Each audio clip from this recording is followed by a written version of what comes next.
صحابہ کرام علیہم رضوان یا ہمارے بزرگان دین کو جب یہ پتا چلتا تھا کہ فلاں بزرگ کے پاس ایک حدیث ہے تو وہ ایک ملک سے دوسرے ملک کا مہینوں کا سفر کر کے جا کر وہ حدیث سنا کرتے تھے.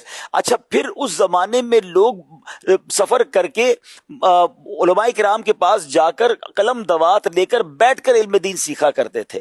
پھر اس کے بعد اگر آپ اچھا اس کے ساتھ ساتھ ایک تو وقت بچ گیا ہے, دوسرا سرمایہ بھی بچ گیا ہے. پہلے نیکی کرنے کے لیے زیادہ خرچ کرنا پڑتا تھا. جس زمانے میں آپ لوگوں نے درس نظامی کیا ہوگا, انٹرنیٹ گیجٹس تو نہیں تھے, آپ نے تقریباً کتابیں خریدی ہوں گی, آپ نے تقریباً پیسے جوڑ جوڑ کے کتابیں خرید کر تعلیم حاصل کی ہوگی. اور اب ایک طالب علم کے لیے کسی بھی کتاب کو ڈاؤن لوڈ کرنا مسئلہ ہی کوئی نہیں ہے. کتابیں آسان ہو گئیں, علم کا شوق کم ہو گیا ہے. اس زمانے میں ٹریول کر کے حدیث سننے کے لیے علم دین اور علماء کی صحبت حاصل کرنے کے جانا ہوتا تھا. ہاں اب دیکھیں جناب, آپ انٹرنیٹ کے ذریعے آپ دیکھ لیں, مدنی چینل کے ذریعے کتابیں ڈاؤن لوڈ ہو سکتی ہیں.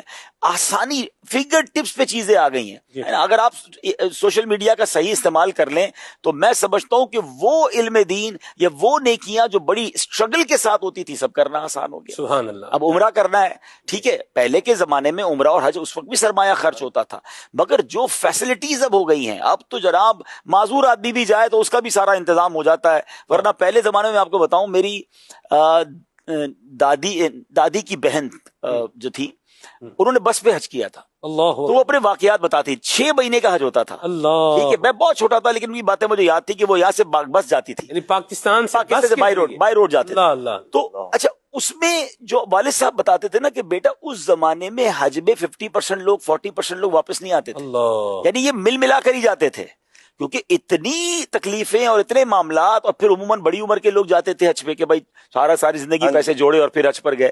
تو بہت سارے لوگ چلے جاتے تھے حج کے سفر میں, واپسی نہیں آتے تھے.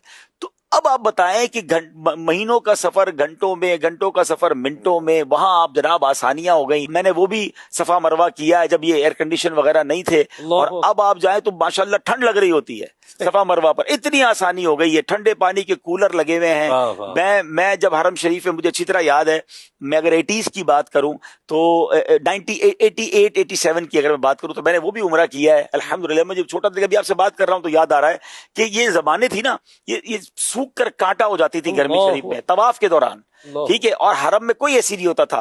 یہ زمزم شریف کا کنواں جو تھا نا کھلا ہوا تھا, اس کے نیچے جانا پڑتا تھا اور وہاں ایئر کنڈیشن ہوتا تھا. مجھے اچھی طرح یاد ہے وہ طواف کر کے, خاص طور پہ رمضان میں, اب روزہ ہے تو اب اس اے سی والی جگہ پر مجھے یاد ہے میں 2 گھنٹے بیٹھ جاتا تھا کہ کسی طرح تھوڑی ہمت بندھے تو پھر صحیح کریں.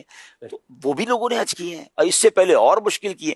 نیکیاں کرنا ڈے بائی ڈے آسان ہوتا جا رہا ہے, لیکن جذبہ کم ہوتا جا رہا ہے. تو اللہ کرے کہ جب نیکیاں آسان ہو گئی ہیں تو پھر نیکیاں تو زیادہ کرنی ہے, کام تو ہمیں بھی کور میں آئیں گی نا.